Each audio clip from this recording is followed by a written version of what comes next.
Hey friends, it's Peggy Hall back with you with a message of positive encouragement for you on Tuesday, and that is July 19th, 2022. We have been talking about how to handle the minor upsets and then how to handle the major upsets. That's what I want to help you with today. Only you can define what is a minor upset and what is a major upset. In my many years of loss and working in grief share and working as a coach to help people through their tough times, there have been situations where certain individuals will judge or rank others' losses and hardships and put their own opinion on that. For example, someone might say that losing a pet bird is nowhere nearly as devastating as losing a job. And I'm here to say that each individual gets to determine for themselves what is a minor upset and what is a major upset. So you get to determine what that is. And for some of us, we have lost loved ones, human loved ones, maybe individuals that we didn't know that well, that were distant relatives. And because they were not a part of our everyday life, that loss was less significant and less traumatic than, for example, losing a pet bird, because that bird relied on us. We were the caretaker. They were our responsibility, and it was a part of our daily life. So when I'm talking about major upsets, you get to define what that is for you. Some people have lost their jobs and they say, good riddance, I'm ready to move on. So I will use some common examples of, well, let me just say this. Let's talk about the outlook and the attitude and the steps that I have that I've experienced for myself when I am dealing with the major upsets. And that could be a trauma, a loss, a tragedy, or something larger. Number one, I would say that it is important to get support. In my earlier years, when I was a young teen going through some loss, the outlook of society and culture and even my family was, well, that was for the best. Let's just pick ourselves up and keep on going. And it may be that my loved ones were unable to face the reality of the loss. It may be that that is what they truly believed, was that putting it behind you and moving ahead would be the best way to continue living. And for me, it actually, in retrospect, set me back because I didn't have the opportunity to really express my grief, my loss, my fears, and all of that. So the number one thing I would say is it is important to get support. And if you can't get the support from your immediate family, your loved ones, in fact, even if you can, I recommend that you get support from someone else, maybe that doesn't even know you that well, because that way they could be the shoulder to cry on, so to speak. They could give you an opportunity to share and express your emotions without hurrying up to try to fix it. So where do you find these supportive people? Well, we have our support group here, in a manner of speaking, in our positive encouragement community, and many of you share messages of encouragement. There are many, many, many, many, many, many, many groups on Facebook and social media for people that are going through tough times. When I was dealing with my temporary blindness and my retinal detachment and the subsequent surgeries and procedures and recovery, I was on a Facebook group, and I called them my eye buddies. And there were many people there that were very supportive, very encouraging. There were others that were the naysayers, that were the doomsday individuals that needed all the cheering up. But even when I would cheer them up and encourage them, I felt better by offering support as well. So finding either an online support group, there are many pet loss support groups, for example, online. You can do an internet search. You could reach out to community centers. I don't even know if they're up and running where you are. Here in California, just now, some of the community centers like senior centers and others are kind of getting back up and running. There may be a church that you can reach out to that has pastoral counseling, for example. So you might find support in a book. I have read a lot of books over going through my losses and trials and hardships, and having the written word and reading what other people went through, that brought me a great deal of support. And then I knew that I was not alone. And obviously we all, maybe it's not obvious to everyone, but we all go through our stormy seas differently. And I love to read how other people handled their hardships. So you can get support in the written word, face to face, via a social group. So I highly encourage you to do that. If you are feeling sensitive and maybe you don't want to go out, put yourself out there, you can use an anonymous name. And that way you can still share and get support without having your own boundaries, trampled on, or your own, personal information given away. So by all means, you can protect yourself that way. So get the support. Number two, it's extremely important to feel the feels, as they say. Are people still saying that anymore? I don't know. It's extremely important to process your emotions. And by process your emotions, I mean feel what you are feeling. Our society so much wants to hop, skip, and jump over the awkward hardships. So people will give expressions such as, well, it's all for the best. And, well, you have so many other things to be grateful for. And they'll compare you to others, such as, well, at least this didn't happen to you. And all the while you're saying, yeah, but this really hurts. And then you start to doubt yourself. Some people doubt themselves and think, well, maybe I'm not entitled to my pain. It was just a cat. It was just a bird. It was just a job. And you start to rationalize. And then you have guilt added on top of your legitimate, normal, common feelings. So for heaven's sakes, take the time to express your emotions. I have several videos on this channel all about that. So I'll give you a brief overview, and then please dive deeper into the series that I did about expressing your emotions.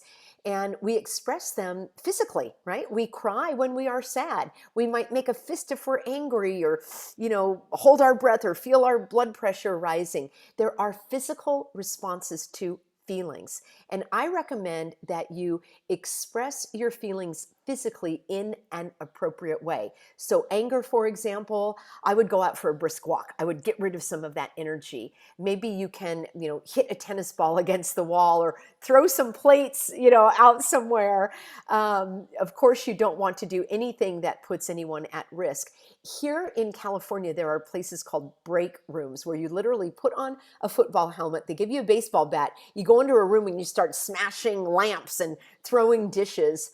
Am I the only one that thinks that sounds amazing? I would love to do that. I have no idea what kind of repressed anger I have, but it just sounds like really fun to me, just throwing plates against the wall, because that's a physical expression of your emotion. And of course, sadness and despair and disappointment, even frustration, that can come out in tears. And I think it's okay to cry. The other thing is, it's really important to write it out. And you can burn that paper, you can throw it away, you can tear it up into tiny little pieces. You can write in handwriting that no one can read, that no one could read. Gosh, what's going on with me today? Or you can keep that to read again and reflect on your growth later. I have just bins and bins full of journals of my lifetime. I was just going through a couple. I have there's my teddy bear. I've got a bin back here as well of things that I was going through. And it's so awesome. I came across a Bible verse that I'm going to share with you today, because that's the other thing I do, is I pray. But before we get to prayer, it's very important to write out your feelings. And I like to use actual hardcore words like, I am outraged that blah, blah, blah, blah, blah. I can't believe that this happened, blah, blah, blah, blah, blah. My heart is broken over da, da, da. So use these words that society tells us are off limits. Like, you're not supposed to be angry. You're not supposed to be upset. You're not supposed to be sad. Says who? These things are upsetting. They do make you angry. They are heartbreaking. So absolutely write that out, and you may shed some tears. You may feel some anger, and that is all normal. I want you to feel that. Imagine you have to sneeze. Have you had that experience? Is sneezing still legal? Don't tell me now somebody's going to come give me a ticket. So imagine you have to sneeze. And of course, you're in a public place, and they're going to call the cops on you if they think you're spreading some disease. So you start to sneeze and you hold it in. It's so uncomfortable. You want to sneeze. There is that desire to sneeze, and you are going against your own body's instinct and biology. It's the same thing with getting rid of the emotions. So it's okay to cry. It's okay to yell, to shout. I remember times when I went into a parking lot where no one else was around, and I locked my car door, and I was in the car, and I just started shouting and yelling and screaming. There was a scenario that I had that I was really upset about, and the person that I wanted to talk to about was not even here. They actually are deceased, but there was unfinished business I had, and boy, oh boy, did I let those emotions go, and I felt amazing afterwards. So let yourself express those emotions physically, verbally, and in writing. And so support and then express your emotions. I promise you, if you do not express those emotions over these major upsets, it is going to come back, and your body's going to express it. This is where illness comes from. Illness is, look at the word disease, dis-ease, when there is no ease in your body.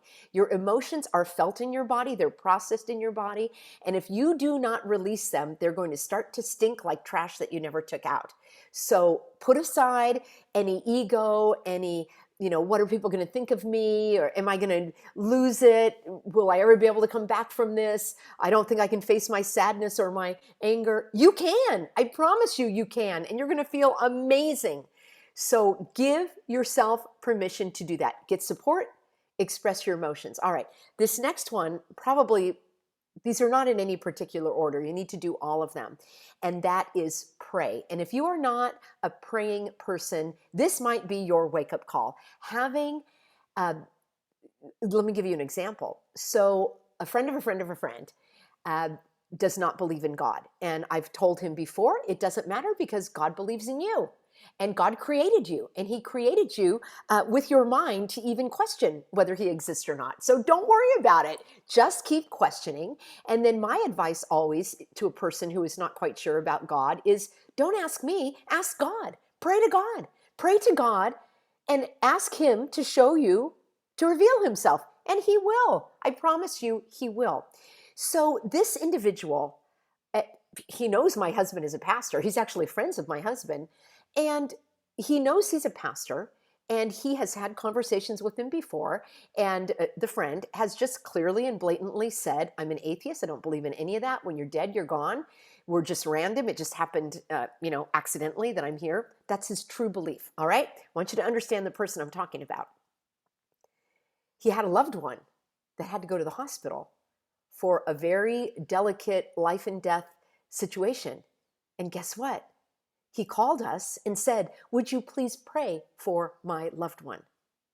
So why in the world would an atheist who doesn't believe in God and doesn't believe in prayer and thinks that life is just random and coincidental, and when you're dead, you're gone, and there's no bigger meaning to life, why would this person, during a time of great hardship, of a major upset, why would he ask for us to pray?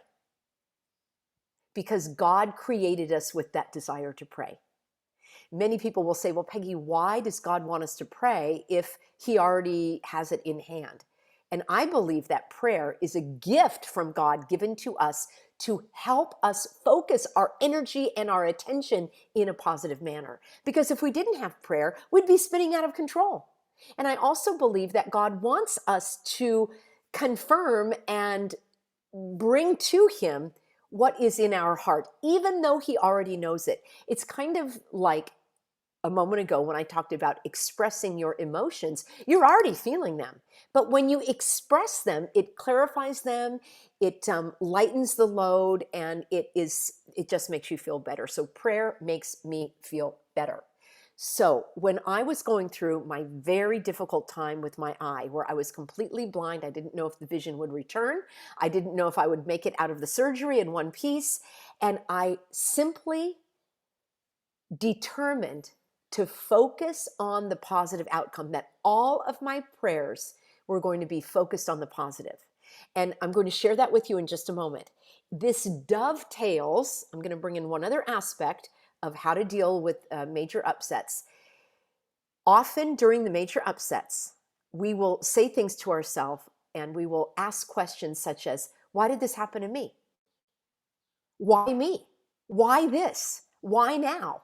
Those are very common questions, and I hope that you're going to write them out in your journal and scream them out when you're expressing your emotions.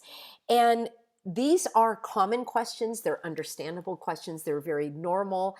And I would expect that most people have some type of questions such as, how did I let this happen? Why didn't I do this?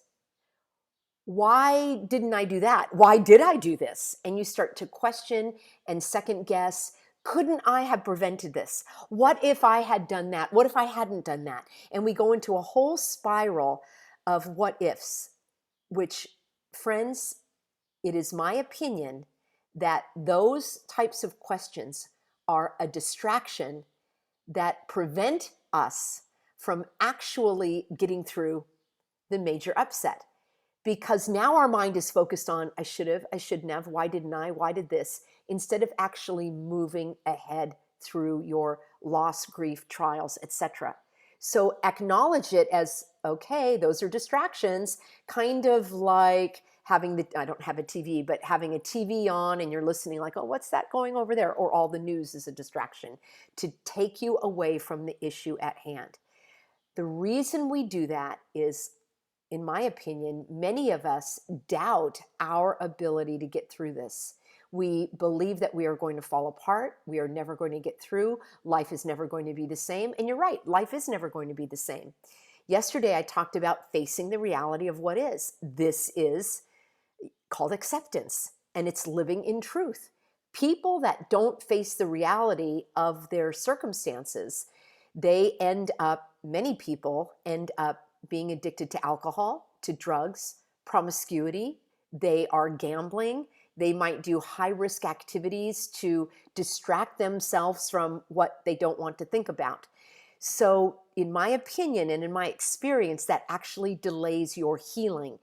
It would be like, let's say I cut my finger a little bit. I was slicing up an apple for my girl Teddy there, and I had a little tiny cut here. Now I put a Band-Aid and it's healing. Imagine if every single day I took off the Band-Aid, I opened up the wound, I started fiddling with it and messing with it, and then it's like, oh my gosh, I'm never going to heal. So you're delaying the healing. You're preventing the healing from happening rather than acknowledging what you've gone through. So here are better questions to ask. Are you ready? Instead of why me, why this, why didn't I, why didn't them, he should have, I could have, all of that, you set that aside, you put it in a box in your, you label it, mentally or just, you could actually do that.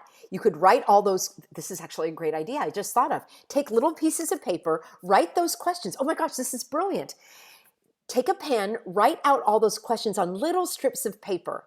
And one question is going to be, I should have known better. Or why couldn't I have this? Or why did this happen to me? Or how could I have prevented it? You write every single one of those objections and thoughts and phrases that are going through your mind, and you put all of them in a box like I have right here, all right? You put all of those in a box and you close the box. And you can even label the box unhelpful thoughts, or just set that aside.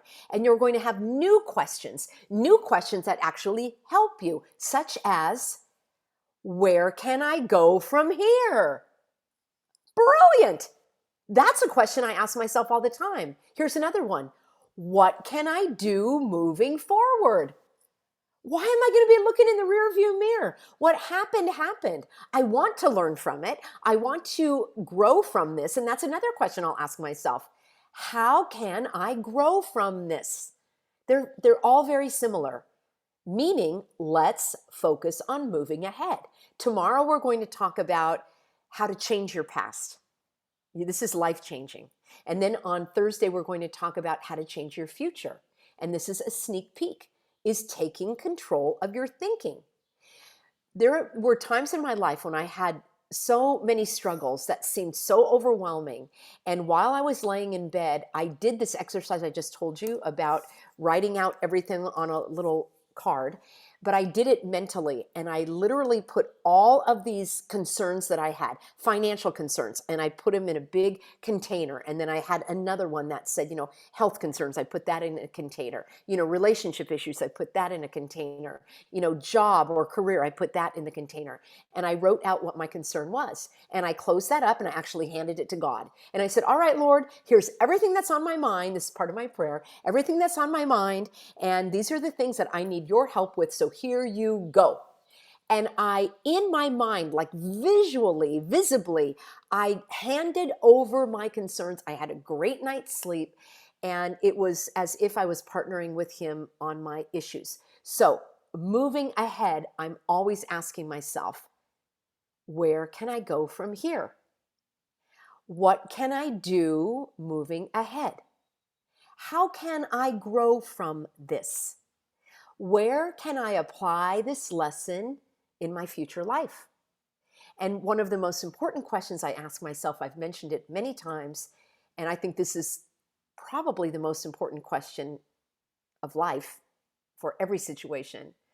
I've really come to believe that. And it's this simple question that I ask myself: who do I want to be in this situation? Who do I want to be? Do I want to be someone who crumbles? Do I want to be someone who just closes up, shuts off life? That's it, I'm done. Do I want to be someone who is going to develop courage and tenacity and knowledge and education and the ability to move ahead? Who do I want to be? Do I want to be a victim, or do I want to be a victor? Now, I want to let you know that what I'm talking about right now only takes place after you've gone through all of the emotional ups and downs. And my friends, those emotional ups and downs are going to come again and again and again, and you cycle through it. So you feel the emotions, but you don't stay stuck in them. You express them, and then you say, okay, what can I do with this now? And I'm a big proponent of writing it down. What can I do with this? Where can I go with this? How can I apply it? What are the lessons that I've learned? And the reason this helps you with these major upsets is because it empowers you to keep looking ahead. And that, my friends, in my opinion, is the secret to life. Yes, you need to look behind you in the rearview mirror. That's why it's a small mirror. But the windshield is huge because you need to be looking forward. All right. That's what I wanted to share with you. I'm looking at all of my notes here. I say things like, I will get through this. I will get through this. I can't wait to see the good that can come from this. Things could turn out better than expected. I will handle whatever comes up. All right, friends, that's what I have. And the other one is God is with me. I want to come full circle now when I was talking about prayer. So my prayers are focused on the positive. I like to record my own prayers on my phone so I can listen to the prayers again and again. And when I was going through my healing, I would say things such as, I gratefully place myself into the healing hands of others. I am experiencing a beautiful procedure, a beautiful recovery, and a beautiful outcome. My vision could turn out to be better than ever. This could be the best thing that ever happened to me. I'm healing. My eyes are healing. My body is healing. My life is healing. Those are the only phrases and others like them that I allowed myself to focus on. My eye buddies in the support group were saying things like, what if I go blind in both eyes? What if I can never see again? What if the surgery goes wrong? I cannot live there. Even if those things come to pass, I've used my sailboat analogy so many times. You can be in stormy seas. Your destination could be horrible. But why in the world would you poke holes in your own ship during the destination? I would rather batten down the hatches, get my sails up, be prepared, and I prepare myself by encouraging myself with phrases such as, my vision could turn out better than ever. This could be the best thing that ever happened to me. Thank you, Lord, for these competent doctors. And you may be saying, Peggy, I don't have competent doctors. My health issues are horrible. Well, I would like to know what you're going to do about that going forward. Do you want to stay stuck in those phrases, or do you want to choose new ones? And you can say, well, I can't say I have a wonderful doctor if I don't. You're absolutely right. So you can say things such as, I can't wait to find a caring doctor. I know there's a doctor out there for me who's going to give me the care I need. That's what you're going to say. Friends, this is how I live my life. And I want to share that with you because I want you to feel empowered. I don't want you to feel like a victim. I want you to feel like a victor. And let me share my screen now, because here is a great Bible verse that I came across. There's my a little bit of some of the notes that I was reading from my earlier journals. And this is a psalm that I came across. And this is Psalm 30.2. And I thought, oh my gosh, it's perfect for today. So I just pulled out a lot of images. There are different Bible translations, but basically it says, "O Lord my God, I cried to you for help, and you have healed me." Here's a little older language. "O Lord my God, I cried unto thee, and thou hast healed me." Psalm 30, and that is verse 2. Anyone in the comments, if you would like to share with me your favorite Bible verse about getting through hardships, getting through the major upsets. Probably upset is not a strong enough word, but let me know any Bible verses that you use for your own support and any other encouraging words. You are a valued part of our positive encouragement community here. And there is so much negativity going on in the world. The naysayers, as I call them, are at us at every turn. And you cannot fight evil with evil. You cannot overcome darkness with darkness. Only the light will bring truth and light to the world. So that is what I seek to do with my own self. And yes, I definitely drift into the what ifs. That's why I write them out and I get them off my chest. And then I consciously choose those phrases that I know that are going to support me moving forward. Friends, so many of you are going through tough times, are going through major upsets. So think about how this can propel you forward. Now, my little teddy bear there, who was born with feathers instead of a tail, she's got some shepherd in her. She had to have a repaired, like knee repair when she was just 2 years old. And she completely had dislocated, and probably upon further thought, I might not have done the surgery. Anyway, I did the surgery. She was in a big cast. She healed beautifully. But for 8 weeks, she had to have very limited activity. And she basically could only go outside to potty. She couldn't play. She had to stay in a very limited area. And she probably thought that what I was making her do was horrible. And why can't I go out and play and I have my toys? And why are you restricting me? She didn't see the circumstances from my perspective.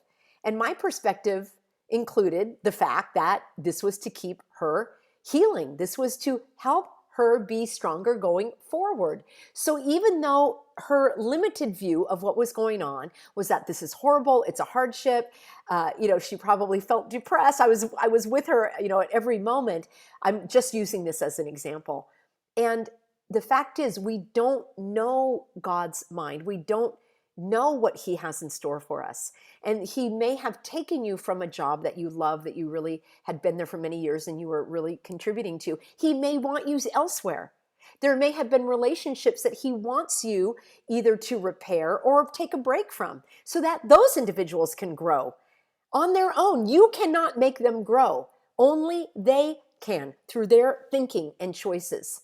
So it may be that whatever you're going through now, and I'm not even going to say it may be, because my own life experience will say that even though we can't always see what's going on at that moment, in retrospect, and we're going to talk about that tomorrow, about how to change your past, you can see.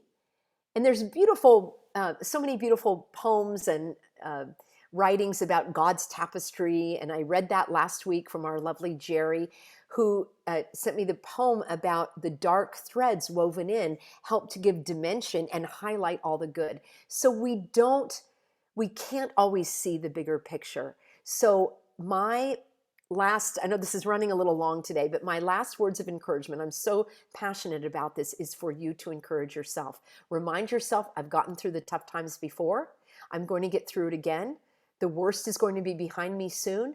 I look forward to what's to come. I'm going to place myself into the loving hands of God's perfect peace. Because at the end of it all, that's what we have, is love and peace and truth. And we're going to be living in that forever. So let's prepare ourselves for that now.